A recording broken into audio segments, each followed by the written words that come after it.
நிறைய பேர் என்ன நினைக்கிறாங்க அப்படின்னா, ஆரோக்கியமா இருக்கிறது ரொம்ப கஷ்டம், அன்ஹெல்தியா இருக்கிறது ரொம்ப ஈஸி அப்படின்னு நினைக்கிறாங்க. ஆனா என்ன கேட்டீங்க அப்படின்னா, ஆரோக்கியமா இருக்கிறது தான் ரொம்ப ஈஸி, அன்ஹெல்தியா இருக்கிறது ரொம்ப ரொம்ப கஷ்டம். காரணம் நம்மளுடைய ஃபுட் ஹேபிட், நம்மளுடைய ஹெல்த் கண்டிஷன் எப்படி இருந்தாலும் பரவாயில்லைங்க, எந்த கண்டிஷன்ல இருந்தாலும் பரவாயில்ல. ஆனா உங்களுடைய ஃபுட் ஹேபிட் நீங்க சேஞ்ச் பண்ணாம உங்க ஹெல்த்ல எந்த சேஞ்சும் நீங்க பார்க்க முடியாது. உதாரணத்துக்கு இப்போ இவங்களுடைய ஸ்டோரியை கேளுங்க, என்ன சொல்றாங்கன்றது உங்களுக்கே புரியும். பார்த்தோம்னா நான் 3 வருஷத்துக்கு முன்னாடி இறந்துருக்கணும். அந்த மாதிரி ஒரு சிச்சுவேஷன் இருந்தேன். யார்கிட்டயும் பேச மாட்டேன். அதுக்கு முன்னாடி நான் பயங்கர ஜாலியான பர்சன் தான். எல்லார்கிட்டயும் பேசுவேன், கலாச்சிட்டு இருப்பேன், சந்தோஷமா இருப்பேன், டான்ஸ் பண்ணுவேன், பாட்டு பாடுவேன். இல்ல ஒரு கட்டத்துக்கு அப்புறம் அப்படியே ஸ்டாப் ஆச்சு. அந்த 3 வருஷம் அந்த உடம்பு முடியாததுனால மொத்தமா வேற மாதிரி நான் சேஞ்ச் ஆனேன்.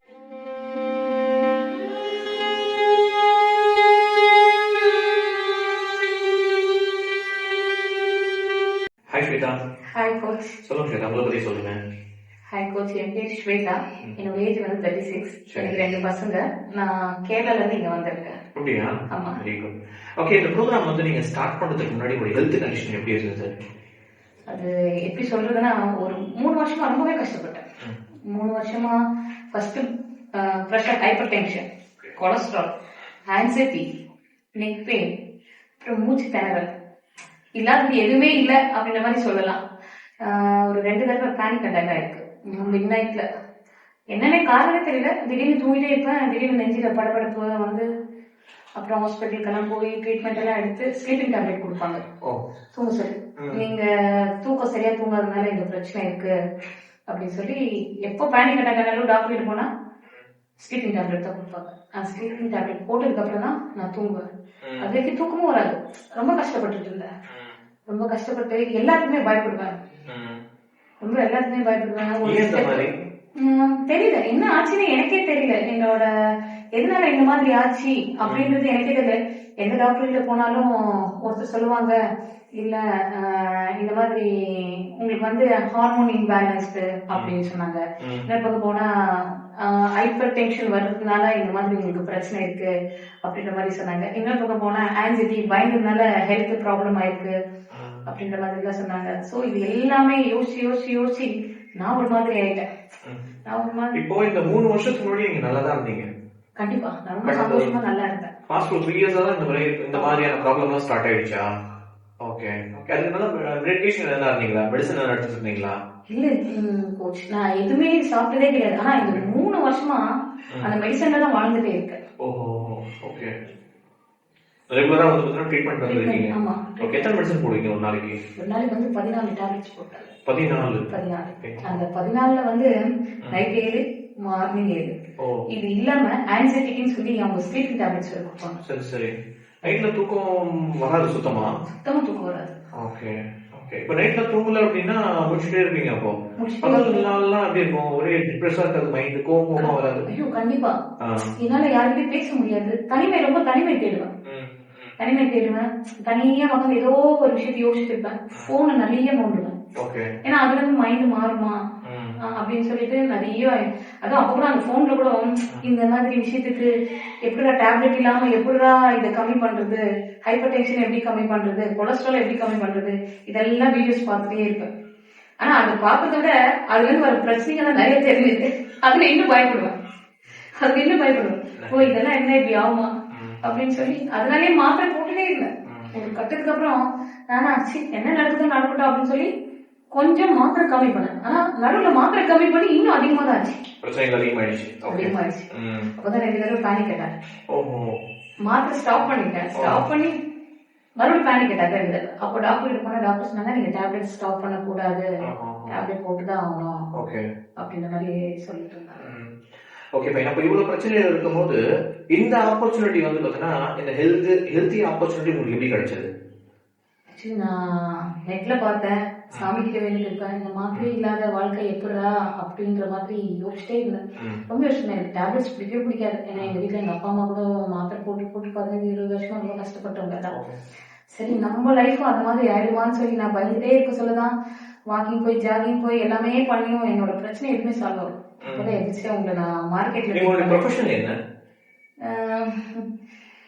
ஆக்சுவலி நான் ஒரு டான்ஸ் டீச்சரா ஒர்க் பண்ணிட்டு இருக்கேன். டான்ஸ் டீச்சரா?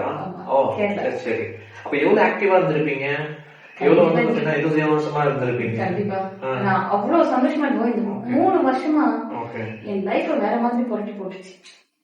அது எனக்கே தோண ஆரம்பிச்சிச்சு, ஓ நம்ம லைஃப் இவ்வளவுதான் முடிஞ்சது போல, நீ நம்ம லைஃப் மறுபடியும் பழைய மாதிரி மாறதுக்கு கஷ்டம் போல அப்படின்ற மாதிரி நான் ரொம்பவே கஷ்டப்பட்டிருக்கேன். நான் தூங்காம அழுந்து கஷ்டப்பட்ட நாளெல்லாம் நிறைய. என்ன பார்த்து என் பசங்க கஷ்டப்பட்ட நாள் இருக்கும். என் வீட்டுல இருக்கவங்க ரொம்ப கஷ்டப்பட்டாங்க. ஆக்சுவலி பார்க்க போனா நான் 3 வருஷத்துக்கு முன்னாடி இறந்துருக்கணும். அந்த மாதிரி ஒரு சிச்சுவேஷன் இருந்தேன். யாருக்கிட்டையும் பேச மாட்டேன். அதுக்கு முன்னாடி நான் பயங்கர ஜாலியான பர்சன் தான். எல்லாருக்கிட்டையும் பேசுவேன், கலாச்சிட்டு இருப்பேன், சந்தோஷமா இருப்பேன், டான்ஸ் பண்ணுவேன், பாட்டு இல்ல ஒரு கட்டத்துக்கு அப்படியே ஸ்டாப் ஆச்சு. அந்த 3 வருஷம் அந்த உடம்பு முடியாததுனால மொத்தமா வேற மாதிரி நான் சேஞ்ச் ஆனேன். வேற உலகத்துக்கே போயிட்டேன். என்னை சுத்தி எல்லாமே இருட்டான மாதிரி ரொம்ப வேற மாதிரி ஆயிட்டேன். ஓகே சரி, இப்போ இந்த ஆப்பர்ச்சுனிட்டி உங்களுக்கு கிடைச்சிருச்சு. இதுக்குள்ள வந்ததுக்கு அப்புறம் எப்படி நீங்க ஃபீல் பண்றீங்க? என்ன மாதிரி இம்ப்ரூவ்மெண்ட்ஸ் நீங்க பாத்தீங்க உங்களுடைய ஹெல்த்ல? நீங்க அப்படி கேட்டீங்கன்னா ஃபர்ஸ்ட் டேவே செம்மையா நான் இம்ப்ரூவ்மெண்ட் பண்ணேன் என்னோட ஹெல்த்ல. என்னோட ஹெல்த்ல அது நான் சொல்லும் போதே உங்களுக்கு என்னோட கண்ணு தெரியும். ஃபர்ஸ்ட் டே நான் உங்களை மார்க்கெட்ல பார்த்தேன். மார்க்கெட்ல பார்த்துட்டு சரி எல்லாரும் சொல்ற மாதிரி தான் இருக்க போல இருக்கு அப்படின்னு சரி என்னதான் நடக்குது பார்க்கலாம் அப்படின்னு சொல்லி தான் உள்ள வந்தேன். ஆனா நீங்க என்னோட ராங் ஹீட்டிங் ஹேபிட்ஸ்ல இருந்து ரைட் ஹீட்டிங் ஹேபிட்ஸ்க்கு என்ன மாத்துனீங்க, எல்லாமே சேஞ்ச் பண்ணி கொடுத்தீங்க. அது ஃபர்ஸ்ட் டேவே அந்த ரிசல்ட் வந்து எனக்கு கிடைச்சது. எனக்கு இங்க மூச்சு திணறல் வரும்னு நான் சொன்ன உங்ககிட்ட.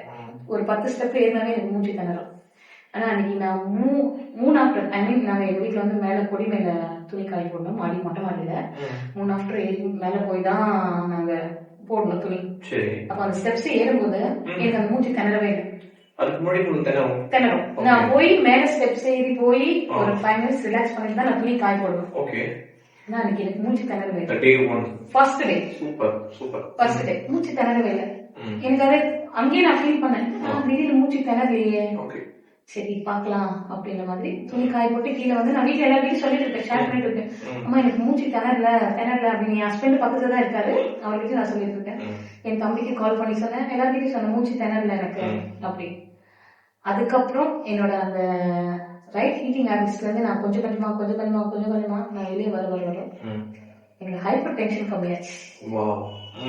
ஹைப்பர் டென்ஷன் 3 வருஷமா நான் பார்க்காத டாக்டர் இல்ல, போடாத மெடிசன்ஸ் இல்ல, அப்பெல்லாம் கம்மியாகாத விஷயம் எனக்கு ஹைப்பர் டென்ஷன் கம்மியாச்சு. இப்ப யார் என்னவே பேசினாலும் கோவம் இருக்குல்ல, ஜாலியா தான் இருக்கேன், சிரிச்சிட்டே இருக்கேன், சரி அப்படின்ற மாதிரி. ஹைப்பர் டென்ஷன் கம்மியாச்சு. கொலஸ்ட்ரால் டேப்லெட் எடுக்கிறது இல்ல, எதுக்குமே 7 டேப்லெட் வந்து 1 டேப்லெட் வந்துட்டேன். ஓ நீங்க 14 சொன்னீங்க, இப்ப 7 எடுப்பீங்களா? இல்ல நைட்ல 7 காலையில 7 அந்த மாதிரி. ஓகே அந்த மாதிரி.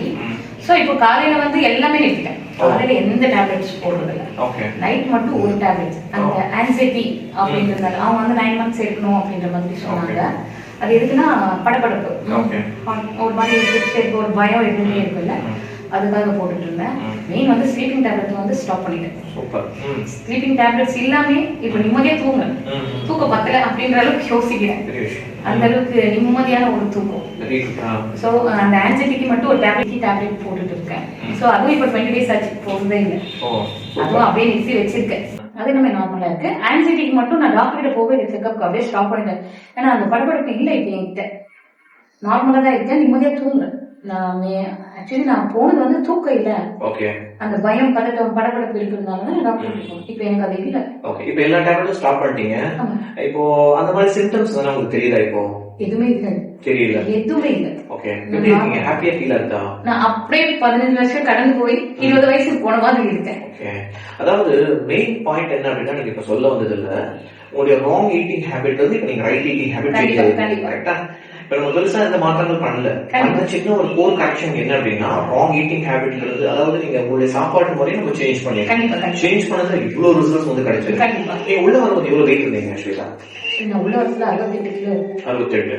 ஓகே, இப்ப எவ்வளவு இருக்கீங்க? 64. ஒரு மாசத்துல வந்து 4 கிலோ கம்மி பண்ணீங்க. இந்த ப்ரோக்ராம் நீங்க எத்தனை நாளா ஃபாலோ பண்றீங்க? ஒரு 30 டேஸ். 30 டேஸ். அதுவும் 1 மந்த் ஃபாலோ பண்றீங்க. இந்த 1 மந்த்ல வெயிட் லாஸ் இல்லாம இவ்வளவு ரிசல்ட்ஸும் கிடைச்சிருக்கு. Very good, very good. உங்க வீட்ல இருக்கிறவங்க எப்படி ஃபீல் பண்றாங்க? வீட்டுல இருக்கிறவங்க எல்லாருக்குமே ரொம்ப ஹாப்பியா ஃபீல் பண்றாங்க. எல்லாருக்குமே நான் 3 வருஷம் ரொம்ப கஷ்டப்பட்டேன் ஜி. என்னோட ஹெல்த் கண்டிஷன் நான் ரொம்பவே கஷ்டப்பட்டேன்.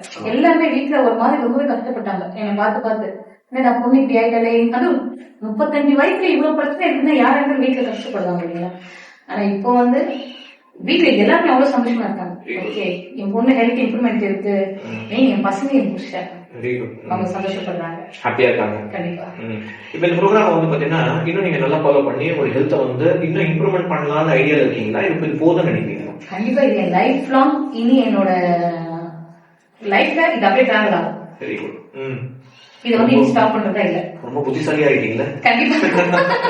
ஓகே, அதாவது என்ன கோல் என்ன அப்படின்னா, நம்ம எல்லாருடைய கோல் இதுவா இருக்கணும் அப்படின்னா ஆரோக்கியமான உணவுகளை வந்து பாத்தீங்கன்னா அதிகமா எடுத்துக்கணும். பிளஸ் வந்து பாத்தீங்கன்னா லைஃப் ஸ்டைல் உள்ள போகணும்.